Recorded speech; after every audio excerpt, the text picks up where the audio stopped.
Hello Internet, it's me Josh, the Aging Gamer. So, as you can tell by this video's title, I'm going to be taking a look at the Nintendo Entertainment System's Little Mermaid.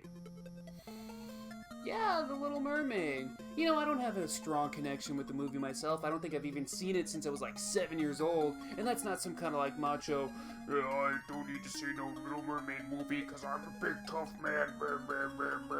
No, I mean, I grew up on that Disney animated movie renaissance. I even got the VHS of The Little Mermaid with the little penises on there. But what actually piques my interest in this game is that it's developed by Capcom. Now, it's pretty obvious that Disney and Capcom had a pretty good working relationship back in the NES days. Anyone who downloaded the Disney Afternoon Collection could tell you that. So with The Little Mermaid also being a collaboration of Disney, Capcom, and Nintendo, I thought it'd be great to go ahead and take a look at it. So, without further ado, ladies and gentlemen, this is The Little Mermaid.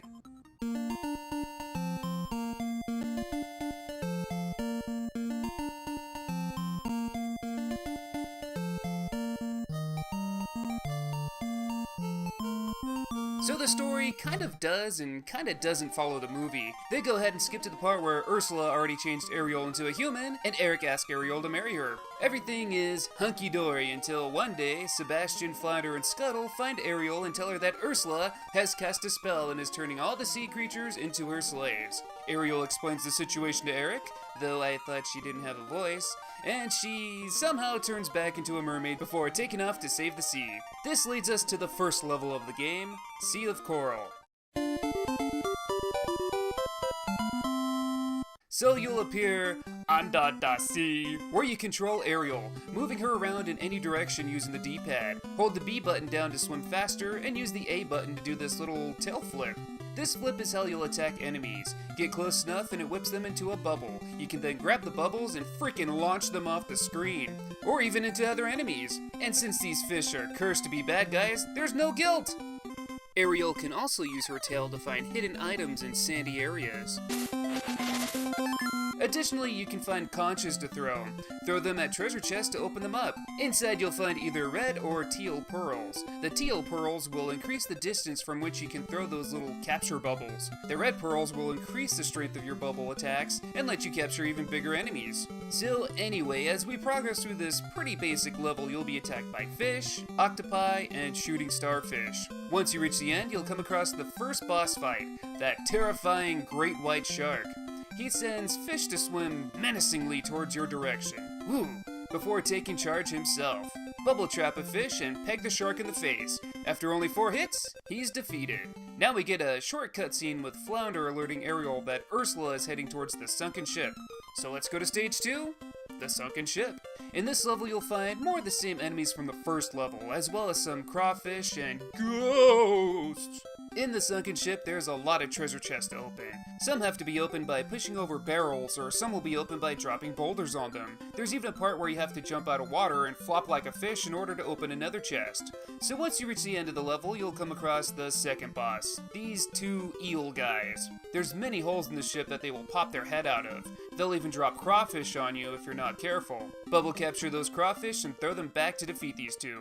Our next cutscene has Sebastian warning Ariel that Ursula has now frozen the sea, so be careful. Enter our next level, Sea of Ice. Good old ice levels. Though everything is frozen, it doesn't really make a difference unless you find an out-of-water section. You'll come across most of the same enemies as before too. The end of the level sees you fighting against a walrus boss.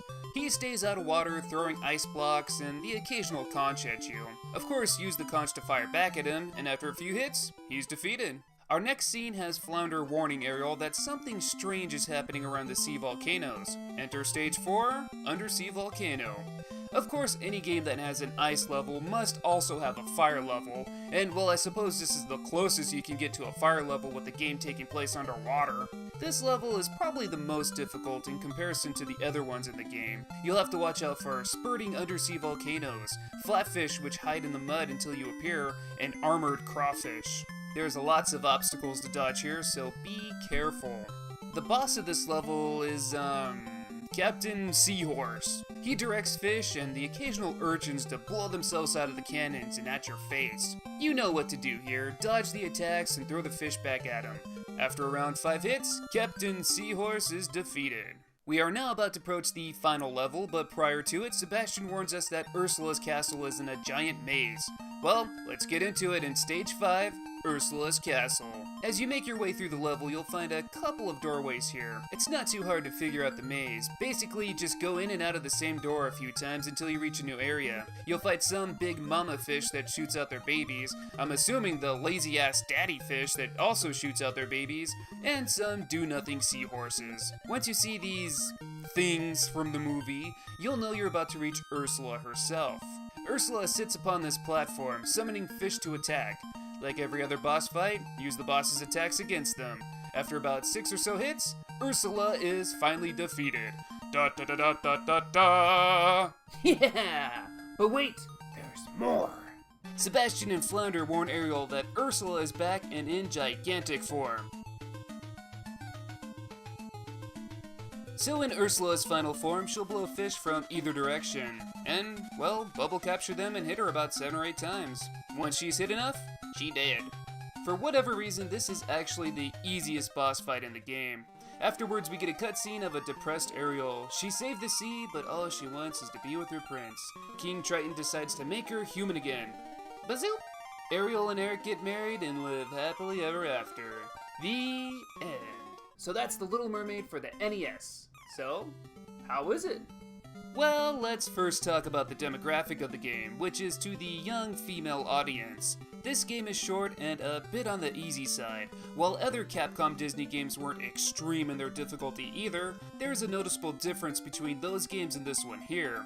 I'd assume this is because of the stigma of that old thinking that girls aren't good at games, or the only people who will want to play this is the little sisters that want a game to play on the NES too. But when you get down to it, The Little Mermaid is still a solid made game. The graphics are cute and on par with the movie, and there's lots of details in the animations and the backgrounds. Each stage has a totally different look to it too, which is nice. The music is also happy and fits the tone of the game well. As a more aged gamer, I do want to point out 2 things. 1, this game is pretty short. It'll take maybe a half hour for a seasoned gamer to beat. And 2, it's really easy. The only level that gave me any sort of challenge was the undersea volcano level. But again, I can't fault the game for that when I'm not the demographic for it. All in all, it's a solid game for what it is. If there's anyone looking for a less hectic game to play, or maybe you want someone who's not really a gamer to play a game, this would be it. It's colorful, happy, and it's got that Disney Capcom charm. But these are just my opinions. What do you guys think? Like The Little Mermaid? Hate The Little Mermaid? Let me know in the comments below. If you like this video, give it a like. If you want to see future videos, go ahead and make sure you hit that subscribe button. And like always, I thank you guys for watching, and until next time, I will see you all on the next video.